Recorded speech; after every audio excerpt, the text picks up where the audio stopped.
हनुमान ज्ञान गुण सागर, जय कपीस तिहु लोक उजागर। अर्थात तुम अपने भाग्य को बदलना चाहते हो। मैं समाप्त कर दूंगा सब कुछ,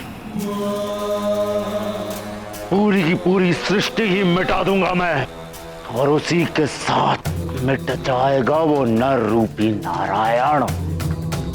ना नर रहेगा ना वानर। सृष्टि का विनाश करके तुम स्वयं को काल के हाथों से बचाना चाहते हो। हाँ दैत्य गुरु, काल रावण का काल नहीं बन सकता, और इसके लिए आपको, राहु को, केतु को और अन्य ग्रह को अपने अपने स्थान परिवर्तित करने होंगे। लंकेश रावण, तुम्हारे कहने से हम तीनों तो अपनी दशा बदल देंगे, लेकिन दूसरे ग्रहों का क्या करोगे तुम? वे ही ग्रह बना रहे हैं तुम्हारे मृत्यु का योग। हाँ दशानंद, वो ग्रह अपने मार्ग से नहीं हटेंगे। वो ग्रह भी देवताओं द्वारा नियंत्रित किए जाते हैं, इसलिए वो आपकी बात नहीं मानेंगे। मानना पड़ेगा उन्हें।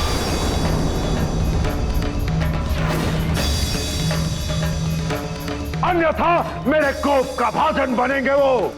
मेरे बल के समक्ष एक क्षण भी नहीं टिक पाएंगे वो। मैं अभी जाकर उन्हें उनके स्थानों से हटाता हूं।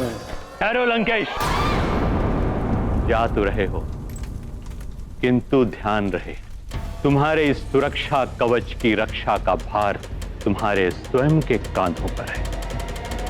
ऐसे रक्षा कवच प्रतिदिन नहीं बनाए जाते, ये तुम भली भांति जानते हो। उसकी आप चिंता ना करें दैत्य गुरु, बस जो आप तीनों को कहा गया है वो कार्य पूर्ण करें। बलबला बलबल, बलबला बलबल। मर्जारिका, तुम ये क्या कर रही हो? लंकेश रावण इस हनुमान का अंत करना चाहते हैं, अंत। और तुम इसे महाबली बनाने जा रही हो। अतिबल, तुम्हारी इस छोटी सी खोपड़ी में बुद्धि भी छोटी ही है। हनुमान के मस्तिष्क में बल के घमंड का बीज बो रही हूं मैं। आलस्य, क्रोध, लोभ, मोह, मद और मत्सर, इन 6 विकारों से विकृत करना है उसके मस्तिष्क को। बलबला बलबल। एक बार वो इन विकारों के विकराल चक्रव्यूह में फंस गया तो फंसता ही चला जाएगा। इन पिता और पुत्र दोनों के मस्तिष्क को इन विकारों के विष से भर दूंगी मैं। ये विकार ही इन दोनों के विनाश का मार्ग प्रशस्त करेंगे। तब जाके पूरा होगा वो उद्देश्य जिसके लिए लंकेश ने मुझे भेजा है।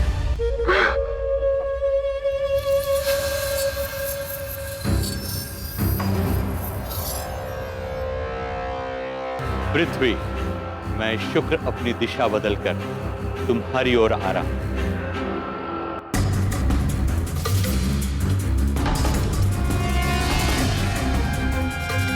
केतु, मैं अपने राहु ग्रह से बाहर आ गया हूं। अब तुम भी अपने केतु ग्रह से बाहर आ जाओ। अन्य ग्रहों के मार्ग को रोकेंगे हम। हाँ राहु, तुम मंगल के मार्ग को रोको, मैं बुध के मार्ग को अवरुद्ध करता हूँ। चलो।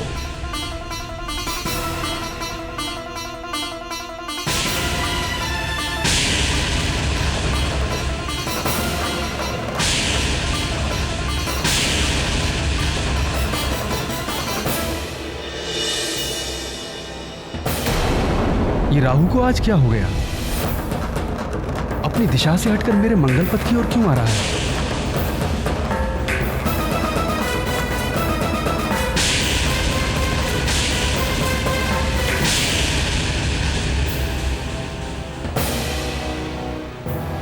ये केतु मेरे बुद्ध मार्ग की ओर एकाएक क्यों आने लगा?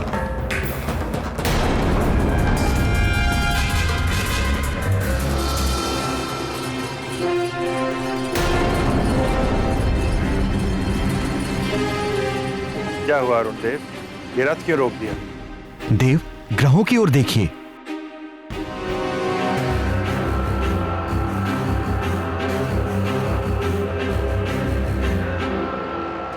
ये ग्रह आज अपने निर्धारित मार्ग से हट क्यों गए? ग्रहों की बदलती स्थिति किसी बड़े अनिष्ट का संकेत दे रही है।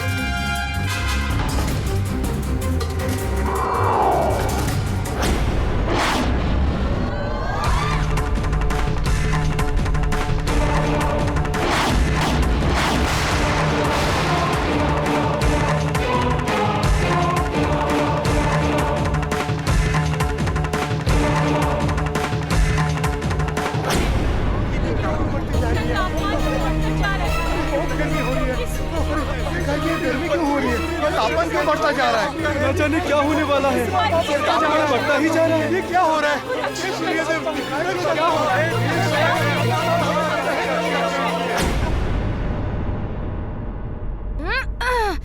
युद्ध हो या युद्ध का अभ्यास, प्रतिद्वंदी को सदैव शत्रु के रूप में देखो।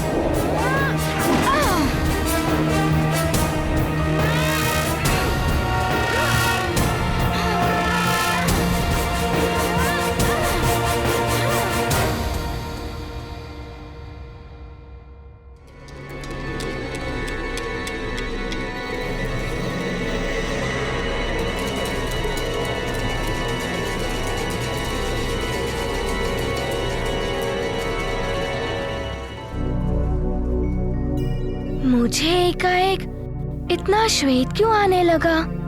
अभी तो युद्ध अभ्यास आरंभ किया था। तापमान कुछ अधिक हो गया है क्या?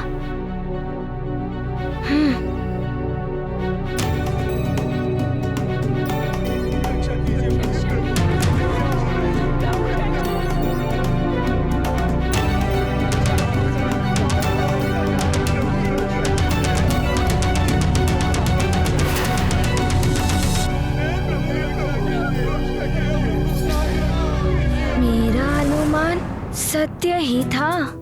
ये ताप सबको प्रताड़ित कर रहा है।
तपिश क्यों बढ़ गई है? लगता है लंकेश ने अपना कार्य आरंभ कर दिया है। मैं भी अपना कार्य आरंभ कर चुकी हूं। हनुमान के मन में बल का मत आ ही जाएगा एक न एक दिन। अब केसरी के मन को भी दूषित करना है मुझे।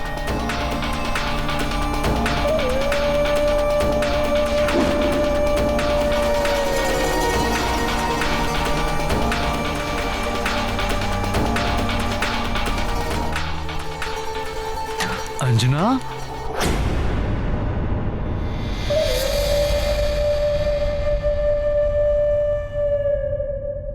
एकाएक असाधारण रूप से तापमान क्यों बढ़ रहा है?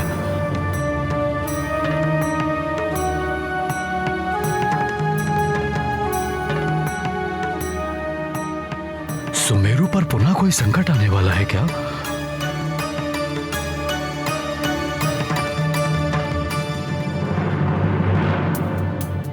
संकट का तो सुमेरु के साथ जैसे स्थायी संबंध ही हो गया है। कभी असुरों का संकट तो कभी प्राकृतिक संकट।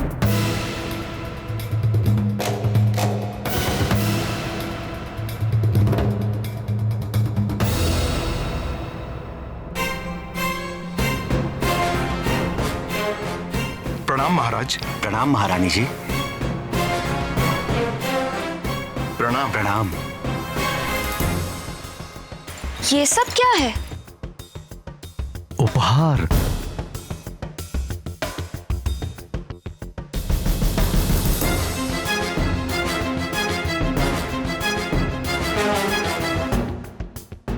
तुम्हारे लिए, हनुमान की मां के लिए, तुम्हारे लिए। नहीं,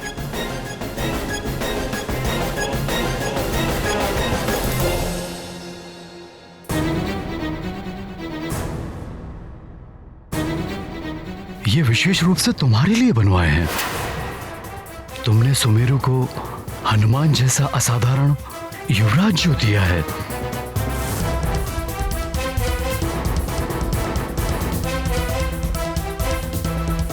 क्या हुआ? आभूषण अच्छे नहीं लगे क्या? नहीं, आभूषण तो अच्छे हैं, किंतु क्या? मैं बहुत दिनों से तुम्हें उपहार देने की सोच रहा था, क्योंकि तुमने मुझे एक ऐसा वीर पुत्र दिया है जो सबके संकट मोचन कर लेता है, सबकी रक्षा करता है।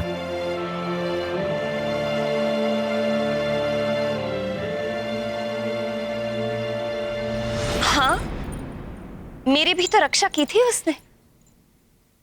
आपने तो एक राक्षस का संहार किया था, किंतु जब अनेकों राक्षसों ने घेर लिया था तो मेरा हनुमान ही आया था आपका साथ देने। हनुमान ना होता तो न जाने मैं आज कहां होती। क्यों ना देता साथ? हमारा पुत्र है, हमारा साथ तो देगा ही ना।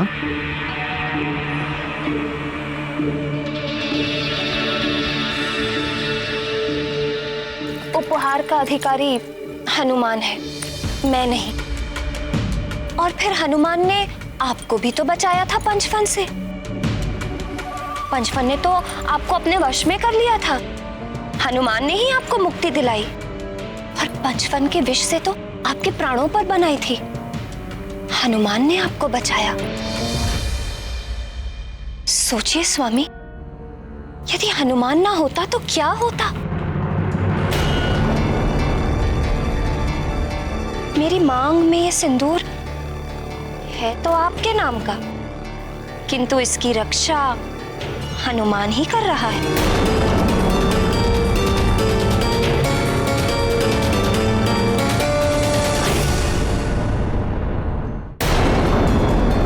मेरे मस्तक पे ये मांग टीका तब तक ही शोभा देगा जब तक मैं सुहागन रहूंगी।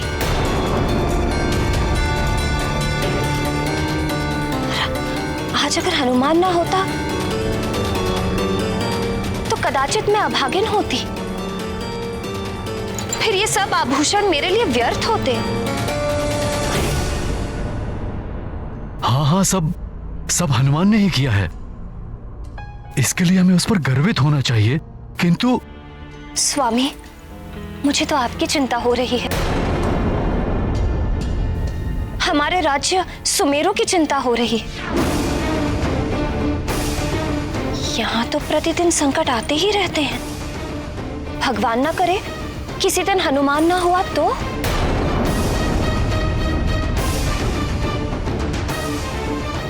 आप तो रक्षा कर नहीं पाएंगे, और यदि किसी असुर ने आपको परास्त कर दिया तो?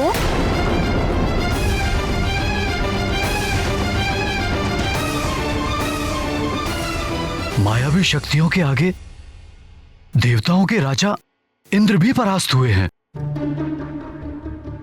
युद्ध में जय पराजय तो होती है। व्यर्थ की बातें लेकर बैठ गई हो तुम। मैं व्यर्थ की बातें नहीं कर रही हूं स्वामी, मैं तो सच्चाई। बस सेवक, हमारी गदा लाओ।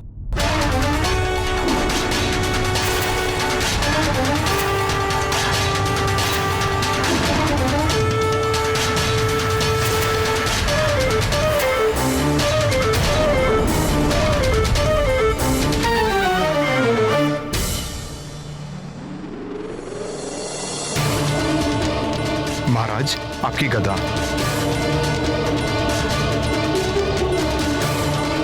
प्रणाम महाराज।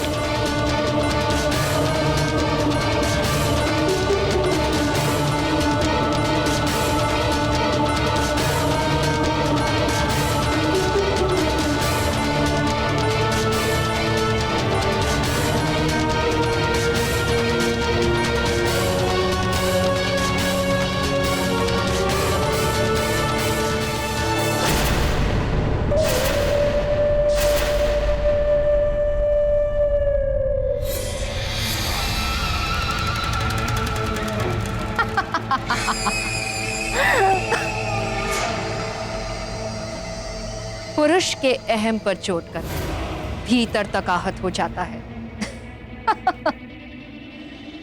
मैंने मत्सर विकार का बीज बो दिया है केसरी तुम्हारे मस्तिष्क में। अब अपने ही पुत्र के प्रति ईर्ष्या के भाव से ग्रसित हो जाओगे तुम। विकार ऐसा रोग है जो मस्तिष्क से होता हुआ आत्मा तक को कलुषित कर देता है। इस रोग की कोई औषधि नहीं होती और रोगी स्वयं ही अपना विनाश कर लेता है। विकार तो विनाश के मूल होते हैं द्वारिकाधीश, किंतु इसकी कोई तो औषधि होगी। ये जो षड विकार हैं, ये मन को कलुषित करते हैं और मन के कलुष सहजता से नहीं धुलते। बड़े बड़े योगी, तपस्वी और देवी देवता भी इन विकारों से ग्रसित होकर पतन के मार्ग पर चल पड़ते हैं। रावण ने भी हनुमान को पतित करने के लिए एक अचूक अस्त्र चलाया है। ये विकार ज्ञानेंद्रियों को कुंठित कर देते हैं और मनोभावों को नष्ट कर देते हैं।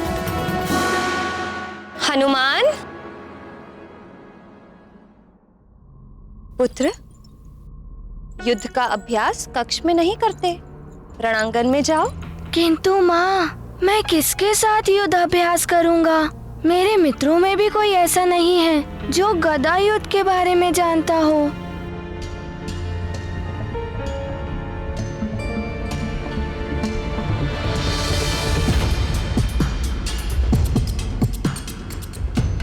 अच्छा ये बताओ, युद्ध के बारे में कौन है ऐसा जानकार जिसे तुम संसार में सर्वश्रेष्ठ मानते हो? सर्वश्रेष्ठ? इंद्रदेव। उनके पास वज्र भी है ना? सत्य कह रहे हो पुत्र, किंतु इंद्रदेव अपना कार्य छोड़कर तुम्हें गदा युद्ध सिखाने तो आ नहीं सकते। सुमेरु में सर्वश्रेष्ठ कौन? पिताश्री। तो फिर जब पिताश्री हैं तुम्हारे पास, तो किसी और की क्या आवश्यकता गदा अभ्यास कराने के लिए? मैं अभी पिताश्री के पास जाता हूँ। हनुमान, मैंने क्या कहा था स्मरण है ना? हाँ माँ, मुझे सब स्मरण है। युद्ध हो या युद्ध का अभ्यास, प्रतिद्वंदी को सदैव शत्रु के रूप में ही देखना चाहिए।